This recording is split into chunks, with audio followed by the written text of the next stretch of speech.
Semio students, this is Sarah Gifford. I hope that you're enjoying some extra family time and sleep while you're stuck inside the house. Hopefully everything ends soon, but in the meantime, your Semio conductors are going to be making some videos for you to help you practice or maybe just for fun. So my video today is about how I utilize slow practice in trying to learn something that's more technical or something that needs to be played fast. So the piece that I'm going to be using today is something I'm working on. It's the Kromer Clarinet Concerto for 2 clarinets, Opus 35.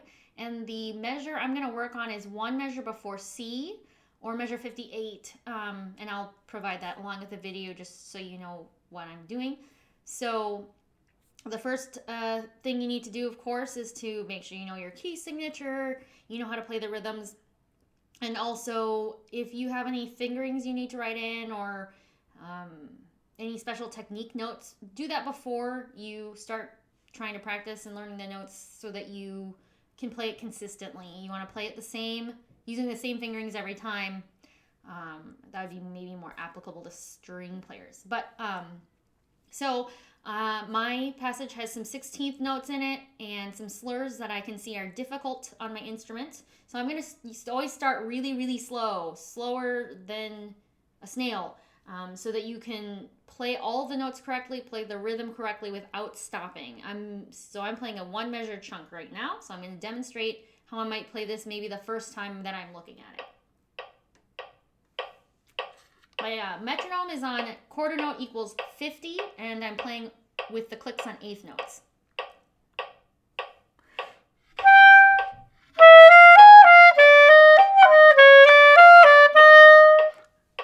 So I heard a note in there, didn't come out, one of my notes didn't come out, but other than that, I feel that pretty comfortable playing at that tempo without mistakes.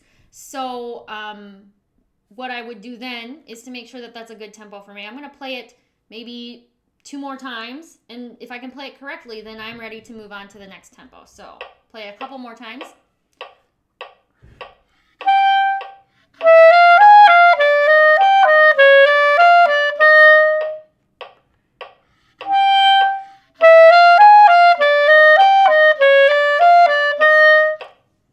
So that went pretty well. So I think that if I'm going to keep practicing this, I can move it up to the next tempo. Now, in beat 2, for me, there's a tricky fingering going up to the high B flat, and I want to work on that by itself, which I always encourage my students to do. Work on smaller chunks.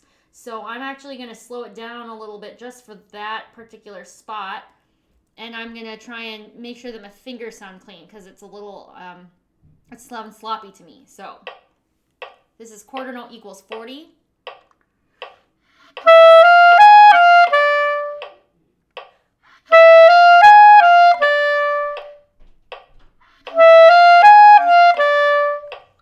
So I played a beat 2 into the downbeat of beat 3, and I felt like that was a lot better. So then I can take that chunk and speed it up, and eventually I'm going to integrate it within that measure. And then the last thing is, as you're increasing your tempo, you are going to eventually want to incorporate all of the correct dynamics phrasing and play bigger chunks at those higher tempos to make sure that you can play continuously without stopping in longer runs. When you're doing the slow practice, when I first start out, I would play everything mezzo forte to forte, and I don't play any dynamics or phrasing because I'm focusing on my technique and the articulation. So I'm just going to do a real quick demonstration lastly here at, let's say I've been practicing at my slow tempo, and now I've got all the way up to let's say quarter note equals 80. Let's see how that sounds. We'll pretend that I practice in between.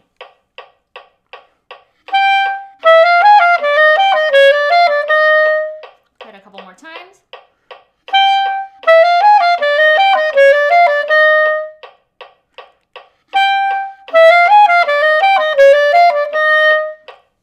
So that was great.